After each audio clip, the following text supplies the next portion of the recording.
Hello everyone, this is Divyanshi. I welcome once again all of you on this YouTube channel. Since I'm not very much active on this channel, but still I hope that the shorts that I'm creating, they are surely helping you express yourselves better. If you include those usage, those practices in your spoken English, in your language basically, in your speech, then obviously they are going to help you. So I hope these are already helping you improve your English and you are able to express yourselves properly. And if they are helping you, obviously we will keep coming with such kind of videos, such kind of shorts. These will surely help you. Now, coming to this particular video, this is specific topic that we are going to talk about today. Let me give you a brief introduction about it. है ना, हम इस video के बारे में बात करते हैं कि मैं आपको बेसिकली इस वीडियो में आज क्या बताने वाली हूँ. So basically the thing is, जब लोग अपनी स्पोकन इंग्लिश की जर्नी शुरू करते हैं तो वो दो टाइप के लोगों से मिलते हैं. First, who are already very good at English, and second, who don't want to learn English, right? तो दोनों लोगों का जो इम्पैक्ट होता है वो उन लोगों पर पड़ता है जो कि इंग्लिश सीखने की जर्नी शुरू कर रहे हैं, जो कि इंग्लिश में बहुत अच्छे नहीं हैं बट सीखना चाहते हैं, right? Nobody is born perfect and obviously English is a language, तो it takes time, right? तो हमारी जर्नी जब हम शुरू करते हैं, that time हमें ऐसी क्या चीज़ें हैं जो हेल्प कर सकती है उस जर्नी में बने रहकर अपने आप को इम्प्रूव करने में. Because when we start, sometimes when we lack the guidance, that time we obviously want to learn but some things stop us. कुछ चीज़ें होती हैं जो हमें रोक देती हैं, है ना. तो उन लोगों को देखकर जो ऑलरेडी इंग्लिश बोलते हैं, लोग सोचते हैं क्या पता हम कभी इनकी तरह बोल पाएंगे कि नहीं बोल पाएंगे. दूसरी तरफ वो लोग जो इंग्लिश सीखना ही नहीं चाहते, उनको देख करके हो सकता है कि हमें भी डिमोटिवेशन मिले कि हम कहीं कुछ ऐसा तो नहीं कर रहे जो हमारे बस का नहीं है या ज़रूरी नहीं है, let's say. Okay, so let me tell you some things here. In this particular video, we are going to talk about those 3 particular things which the beginners need to keep in their mind when they are just into their spoken English journey, right? जब उन्होंने सीखना just शुरू ही किया है, they are at the beginning stage, they are basically the beginners. At that time, what are those 3 things which are going to help them be perfect and continue their English journey? Okay, so without wasting any time, let's talk about the 3 things. So let's talk about the very first thing that you should keep in mind when you are just learning English, means you have just started to learn English. That is, don't seek perfection. Don't seek perfection. Yes, you heard it right. Perfection के पीछे मत भागो. You have to start somewhere. बहुत सारे लोगों को let me tell you कि यहाँ पर हम इसे कैसे कनेक्ट कर सकते हैं कि हमें perfection सीख नहीं करना है at the beginning stage, means basically when you're a beginner, right? तो ऐसा होता है बहुत बार. I also deal with many such students जिन्हें इंग्लिश सीखनी है, वो सीखने की कोशिश भी कर रहे हैं बट बोलने की कोशिश नहीं करते हैं. क्यों? I ask them, तो वो कहते हैं मैम एक बार सीख लेते हैं फिर बोलने की कोशिश करेंगे. And I tell them directly that day is never going to come. ऐसा कोई भी दिन नहीं आने वाला है कि आप पहले कभी इंग्लिश बोले ही ना और सडनली अचानक ऐसा कोई दिन आ जाए कि आप एकदम परफेक्ट इंग्लिश बोलने लग जाए. The day is never going to come. So another thing which we can like name this topic as is, don't be afraid of speaking wrong English. Okay, English को गलत बोलने से ना डरें. If you ever get afraid of speaking wrong English, you will forever be afraid of it. आप कभी भी अपने इस डर से उभर नहीं पाएंगे. तो गलत बोलने से बिल्कुल नहीं डरना है. Don't seek perfection. If I connect this with this segment that we are into, YouTube, अगर मैंने कभी ऐसा सोचा कि सारी चीज़ें, because that has happened with me, है ना, मुझे बहुत बार लगा कि मेरे पास सारे इक्विपमेंट्स आ जाएं एक बार, परफेक्ट क्वालिटी इक्विपमेंट्स, फिर ही मैं वीडियो बनाना शुरू करूँगी, right? It's never going to happen. ऐसा दिन कभी आता ही नहीं है कि हमारे पास में, और आ भी गया, लेट्स से आपके पास सारे इक्विपमेंट्स आ भी गए, but still if you lack that basic energy which is required to get into something, if you don't have it, it's not going to get you going. So basically आपको गलत बोलने से नहीं डरना है. Start where you are, use what you have and just get into it. एक बार शुरू करने के बाद में जैसे जैसे आप इंग्लिश में आगे बढ़ेंगे, यू विल रियलाइज कि आपको कहाँ पर, किस चीज़ में आपकी ज़्यादा कमी है, कि आप वोकैबुलरी में लैक कर रहे हैं या कहीं कहीं पर आप एग्जैक्ट सेंटेंस फ्रेमिंग नहीं कर पाते हैं. आपको कमी कैसे पता चलेगी? जब आप बोलना शुरू करेंगे. If you don't speak at all, आपको नहीं पता चलने वाला है कि आपकी कमी बेसिकली कहाँ पर है ना, और आप इम्प्रूव नहीं कर पाएंगे. So for improvement you first need to start at the basic level. So don't be afraid of speaking wrong. This is the basic thing, this is the crux of this particular first point कि गलत बोलने से अगर आप डरते हैं English, कि कोई मुझे गलत मानेगा, कोई हंसेगा मुझ पर, किसी ने जज कर लिया तो, right. So the basic thing which you can keep in mind when you're thinking of being afraid when you're speaking wrong, so just think that nobody is thinking about you, nobody really cares. किसी को नहीं फर्क पड़ता है, okay, कि आप गलत बोल रहे हो सही बोल रहे हो. Those people who are going to judge, they are going to judge anyway. Even now when I'm speaking, some people might be judging me as well, कि यहाँ पर ये गलत बोल दिया, यहाँ पर ये सही बोल दिया, इस तरीके से बोलना चाहिए था, इस तरीके से बोलना चाहिए था, इसको नहीं आता है. People are there, right? So you can't basically stop them. तो आपको क्या करना है, you have to focus on yourself. जब आप सीख रहे हैं इंग्लिश, जब आपने शुरू किया था इंग्लिश सीखना, तो क्या उन लोगों के लिए सीख रहे थे आप कि मैं बोल करके इनको बताना चाहता हूँ? अगर ऐसा है आपका reason, it's not going to sustain for a longer period of time. So basically you need to have a first base very much clear that you are learning for yourself, you are learning for improving your personality. आप अपने आप को express करने के लिए English सीख रहे हैं. Then only you are going to be basically fearless when you're speaking, right? So don't be afraid of speaking wrong. गलत बोले बिना आप सही इंग्लिश नहीं बोल पाएंगे. So don't be afraid and just start where you are. बोलना धीरे धीरे शुरू करें. Now how can you do this? We are going to talk about that in the second point, कि आप इसको बहुत अच्छी तरीके से कैसे शुरू कर सकते हैं. Okay, so now let's talk about the second point, कि क्या वो सेकंड चीज़ है जो हम हमारे माइंड में रख सकते हैं जब हम इंग्लिश सीखना शुरू ही किए हैं, हमने जस्ट शुरू किया है इंग्लिश सीखना. Okay, that is to use Hinglish in your speech. Yes, you heard it right.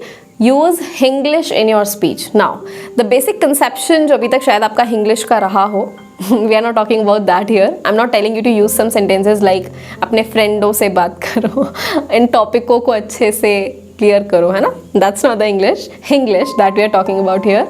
What I mean to say is use some effective vocabulary words in your speech, in your Hindi speech. Like for example, suppose आपको किसी के लिए कहना है, वो बातों को बहुत ज़्यादा बढ़ा चढ़ा कर बोलती है, right? Now how can I use English in this sentence? मैं ऐसा बोल सकती हूँ, वो बातों को बहुत exaggerate करती है. Exaggerate is a good effective vocabulary word which you can use to make your speech English. Second example can be like this.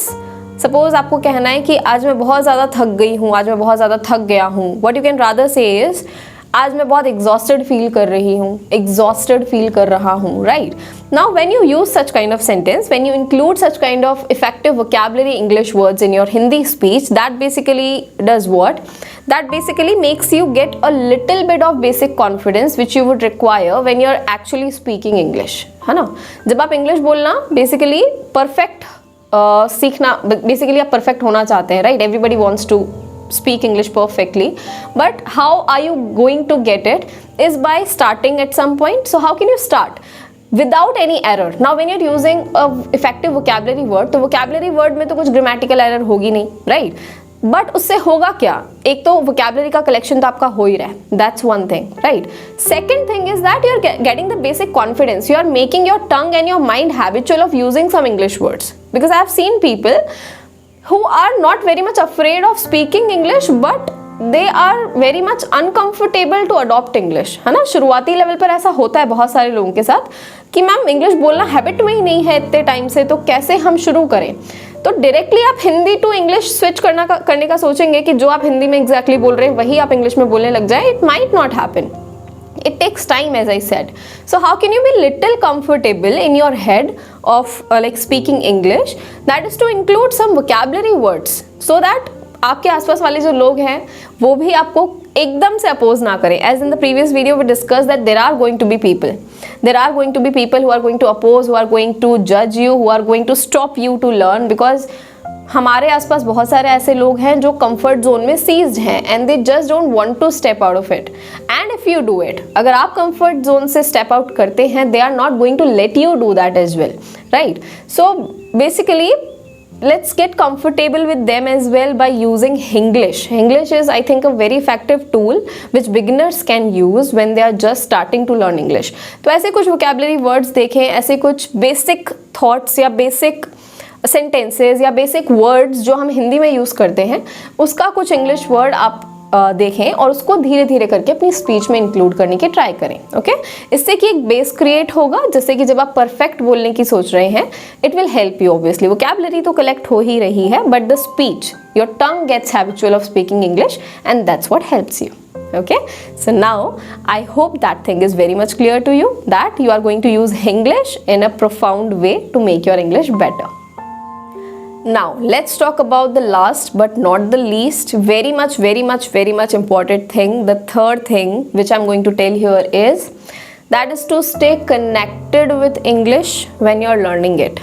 देखिए जैसा क्या होता है, बहुत सारे लोग इंग्लिश सीखने के लिए ऑब्वियसली कुछ क्लासेस ज्वाइन करते हैं, कुछ कोर्सेज परस्यू करते हैं, बट व्हाट हैपेंस इज कि जितने टाइम का वो कोर्स ड्यूरेशन है, मतलब बेसिकली लेट्स से 1 मंथ का किसी ने कोई कोर्स परस्यू करा और उसमें वो 1 आवर डेली क्लास को दे रहा है, now the effectiveness of your English is going to depend on how much additional time are you going to give after that 1 hour class to English, exclusively for English.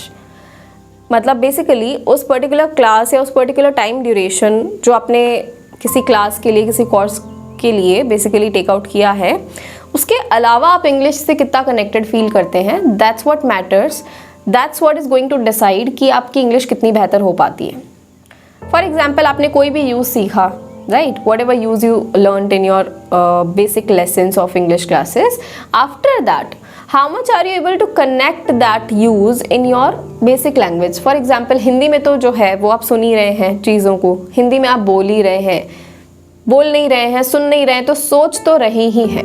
24/7 we are thinking something, even in our dreams we are thinking something, है ना, हम लोगों को बोलते हुए वहाँ पर भी सुनते हैं। So in that case the basic thing which I want to convey here is कि आप कितना कनेक्ट कर पाते हो इंग्लिश से, कुछ सीखने के बाद में उसको आप यूटिलाइज कितना कर पाते हो। आपने सीखा, that's other thing, right, means basically जो आपने सीखा उसको आप प्रैक्टिकली कितना इम्प्लीमेंट कर पाते हो उसके बारे में हम यहाँ पर बात कर रहे हैं, है ना।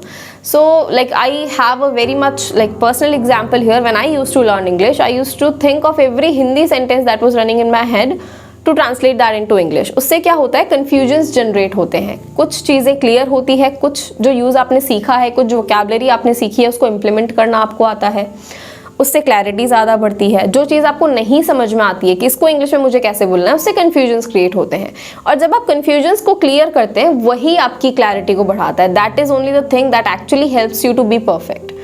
तो बेसिकली आपको इंग्लिश जो आपने टाइम ड्यूरेशन दिया है किसी क्लास या कोर्स को, उसके अलावा आप इंग्लिश में कितना इंडल्ज हो पाते हैं, that is very much important to have a particular set of content to study. उसके लिए obviously it is important to attend some kind of organized course or classes, right? But after that, how much are you implementing that knowledge that you're getting through here into your practical life? That what matters. ठीक है, तो basically the thing is कि हिंदी में जब आप सोच ही रहे हैं, हिंदी में जब आप बोल ही रहे हैं, जब आप कुछ ना कुछ सोच ही रहे हैं, तो उसको आप कितना इंग्लिश में कन्वर्ट कर पा रहे हैं, उसमें जो कन्फ्यूजन्स क्लियर हो रहे हैं उसको आप कितना एंथुजियास्टिकली सोच करके कि इसको इंग्लिश में कैसे बोलेंगे, इस वर्ड को इंग्लिश में कैसे बोला जाएगा, जब आप ये कन्फ्यूजन्स क्लियर करते हैं तो ये चीज़ आपको अल्टीमेटली कलेक्टिव नॉलेज लेने में बहुत हेल्प करती है, and that is only what improves your speech. So I hope these things help you, these 3 basic things जिसके बारे में हमने बात करी। First is to not like basically you don't have to be afraid of speaking English, है ना, don't seek perfection. The very first thing is don't seek perfection. Second thing is use English, that is going to give you a basic confidence to speak at the perfectionist level. And the third but not the least thing is to stay connected with the English throughout your day, because some or the other language you are having in your head, है ना, तो उसको आप English में कितना switch करके confident बनने की कोशिश कर रहे हैं, कन्फ्यूजन्स क्लियर करने की कोशिश कर रहे हैं, that is the thing that is going to help you. So I hope these basic points are surely giving you sort of guidance if you are just a beginner in the spoken English journey. I hope it helps. Keep learning, keep following us. Thank you so much.